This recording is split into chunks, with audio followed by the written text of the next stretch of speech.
The next client that we are going to talk with, his name Aditya Athavale, and he is the director of data warehousing at Knight Swift Transportation. Hey, Aditya, can you hear me? Hey Doug, how are you? Can you hear All me? right. Oh, yep, absolutely. Thank you. You've been working with the Next Gen IT program and the junior resources for quite some time now. What were your initial thoughts going into your first project relative to like now and how we're doing now after a few years? Were you skeptical, kind of like what I had asked Robert Cheedy as well, or were you thinking it sounds too good to be true? What were your initial thoughts? Yeah, I think initially, I think I was a little bit skeptical.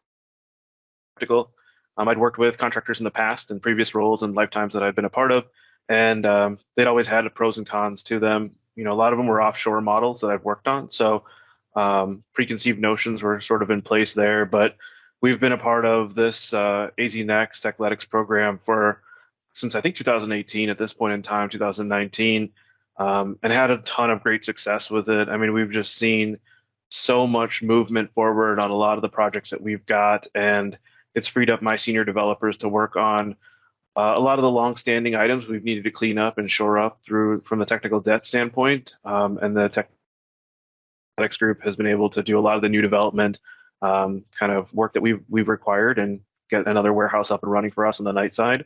It's been mentioned a few times here, but the work ethic is something that's very strong with me, right? And I've seen them fall out of bed and just get into ETL work, and there's very little complaints usually. It's work gets done, work moves along, and my biggest struggle, I think, to the previous speaker's point, is figuring out how to keep the backlog always full, right? Because this group just cranks through it, and I have to find ways to ensure that they're not just sitting idle. So it's been a tremendous program for us to be a part of, and seeing the growth in these junior developers over time has been fantastic.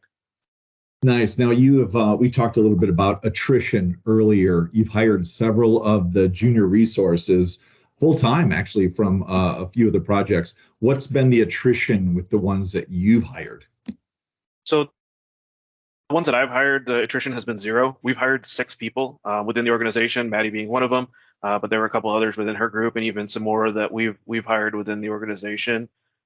One particular gentleman was a welder. I know you've mentioned it a few times, and he actually now runs a part of our DevOps team for the Elastic platform. So he does a lot of administrative work on our Elastic platform, which is huge.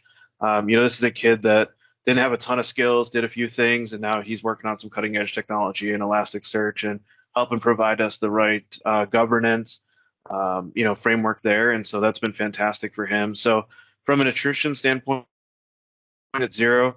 From the kind of buy-in of the team as they come on board, it's huge. John Chambers is another one on my team that sort of fell into Techletics during COVID. He got laid off, and he ended up joining up with the Techletics team, and I hired him as a part of my team directly. And I mean, the kid is hook, line, and sinker on the culture, the company, the team he's a part of. His dream is to never leave the company, essentially to retire as an employee of Knight Swift 30 to 40 years from now. And I think that speaks volumes about their willingness to buy into this type of an opportunity, and not really have to look elsewhere because they feel like they've got great fulfillment here. So I know you used to, and sometimes still do, hire new college grads. How are the new college grads, different from our junior resources that have come through Next Gen IT? Yeah, so I think the difference here is primarily around the fact that the new college grads, generally come from an ASU or some other great school. They've got a computer science degree, and a lot of these people that come in through Techletics, they may not have necessarily the ability to sit in a classroom and get a computer science degree and be successful in that manner. They may learn better through experiences and through actually doing the work. And so bringing them on board, they don't have a lot of preconceived notions about what proper technology development really is. And I think there's a value with a new grad coming in and getting a computer science degree. I'm not going to admonish that, but I think there's a difference here in that those people come in, they want to be an architect, they want to be a senior developer, they want to be that sort of next generation of that leadership within IT. these folks from the Techletic side, AZNext side, come in and they just recognize the work that's in front of them, whether it's the scraps or whether it's larger strategic projects. It's a couple of them are working on now for me. Um, they again don't have those preconceived notions. They don't have any barriers to how the work gets assigned to them or how the workflows end up coming through. And so it's free for me to be able to shape that for my business specifically, to enable that data availability for our end users at the end of the day. And so that's been immensely beneficial for us as we've gone through this sort of non-traditional process of hiring and maintaining the talent within especially my business area.